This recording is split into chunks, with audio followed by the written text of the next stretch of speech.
ஸ்ரீ மகாகுருப்யோ நமஹ. ஹரிஹி ஓம்.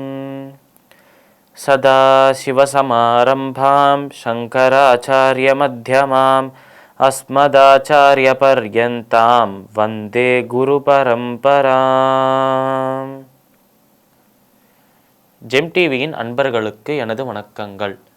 இன்றைய நாள் அனைவருக்கும் இனிய நாளாக அமைய எல்லாம் வல்ல இறைவனை வேண்டி இன்றைய எம்மதமும் நம்மதமே நிகழ்ச்சிக்கு செல்வோம்.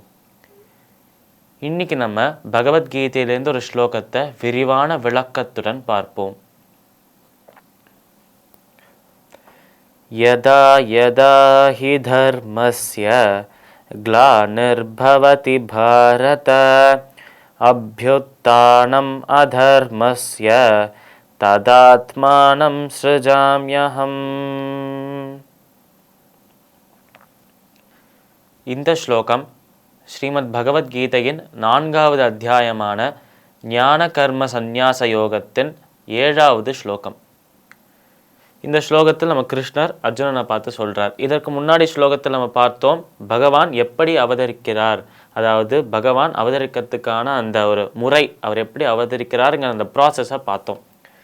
இந்த ஸ்லோகத்தில் அந்த போட ஸ்லோகத்தின் ஒரு தொடர்ச்சியாக பகவான் ஏன் அவதரிக்கிறார் என்பதை பார்க்க போகிறோம். முன்பு எப்படி அவதரிக்கிறார், இப்போ ஏன் அவதரிக்கிறார், எதற்காக அவதரிக்கிறார் என்று பார்க்க போகிறோம். அப்போது கிருஷ்ணர் அர்ஜுனனை பார்த்து சொன்ன அந்த வார்த்தைகள், யதா யதா ஹி தர்மஸ்ய க்ளானிர் பவதி பாரத. யதா யதா ஹி எப்பொழுதெல்லாம், தர்மஸ்ய தர்மம், க்ளானிர் பவதி பாரத குன்றுகிறதோ இல்லை அழிந்து கொண்டு இருக்கிறதோ என்று பொருள்.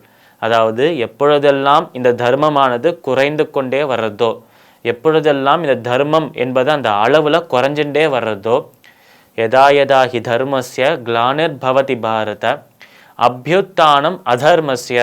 இப்படி தர்மம் குறைந்தது என்றால் அதர்மம் மேலோங்கி நிற்கும். எப்பயுமே ஒரு பாசிட்டிவான விஷயம் குறைஞ்சது என்றால் நெகட்டிவ் அதிகமாகுது என்று அர்த்தம். அதனால் தர்மம் எப்போ குறையிறதோ, தர்மத்தை செய்கிற அந்த செயல்களை செய்கிறவா எப்போ குறையிறாளோ, நல்லவா எப்போ குறையிறாளோ, அப்போ தீமை என்பது நன்மை குறைவதால் தீமை என்பது வளர ஆரம்பிக்கும். யதா யதா ஹி தர்மஸ்ய க்ளானிர் பவதி பாரத அப்யுத்தானம் அதர்மஸ்ய ததாத்மானம் ஸ்ருஜாம்யஹம். எப்பொழுதெல்லாம் நன்மை, ஒழுக்கம், தர்மம் அழியறதோ, எப்பெல்லாம் அது குறைய ஆரம்பிக்கிறதோ, எப்பொழுதெல்லாம் இந்த தர்மம் குறைவதனால் அதர்மம் மேலோங்கி நிற்க ஆரம்பிக்கிறதோ, அப்பொழுது அந்த சமயத்தில் அந்த தருணத்தில் அந்த அதர்மத்தை அழிப்பதற்காக, இப்படி குறைந்து கொண்டே குன்றிக்கொண்டே வருகிற இந்த ஒரு தர்மத்தை காக்கிறதுக்காக, அதை ரட்சிக்கிறதுக்காக, அதை நிறுத்தறதுக்காக, நிலை நிறுத்தறதுக்காக நான் எப்பொழுதும் அவதரிக்கிறேன் அர்ஜுனா என்று கிருஷ்ணர் அர்ஜுனனை பார்த்து சொல்றார். இப்படி நம்ம அந்த பகவானின் பெருமாளின் அந்த ஒரு அவதாரத்தை எடுத்து பார்த்தோம் என்றால், பகவானின் ஒரு அவதாரத்தை பார்த்தாலும் அப்போ எப்பெல்லாம் அவர் அவதரிக்கிறார் என்று பார்த்தா அதற்கு ஒரு கோயின்சிடென்ஸாக அந்த நேரத்தில் ஏதோ ஒரு அதர்மம் நடந்துட்டு இருக்கும், ஒரு அக்கர்மம் நடந்துட்டு இருக்கும். இப்படி பிரகலாதன் என்னும் தன்னோட பக்தனுக்கு தீங்கு விளைத்ததனால் பெருமாள் நரசிம்மராக அவதரித்தார். ராவணன் என்னும் அந்த அசுரர்களின் தலைவர்களை அழிப்பதற்காக, அந்த ராவணனை வதம் செய்வதற்காக ராமராக அவதரித்தார்.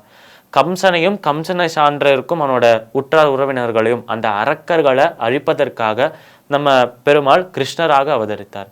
அதனால் இவர் சொல்ற அந்த விஷயத்திற்கு அவரே ஒரு சான்றாக இருக்கார். எப்பொழுதெல்லாம் தர்மம் குறைகிறதோ, எப்பொழுதெல்லாம் அதர்மம் மேலோங்கி நிற்கிறதோ, அப்பொழுது அந்த ஒரு அதர்மத்தை அழித்து இந்த தர்மத்தை நிலைநாட்டுவதற்காக, இந்த ஒரு தர்மத்தை ரட்சிப்பதற்காக நான் ஒவ்வொரு யுகத்திலும் அவதரிக்கிறேன் அர்ஜுனா என்று கிருஷ்ணர் அர்ஜுனனை பார்த்து சொல்றார். பகவத்கீதையின் 4வது அத்தியாயமான ஞான கர்ம சந்நியாச யோகத்தின் 7வது ஸ்லோகத்தின் விளக்கம் இதுவே. மீண்டும் நாளை சந்திப்போம். நன்றி, வணக்கம்.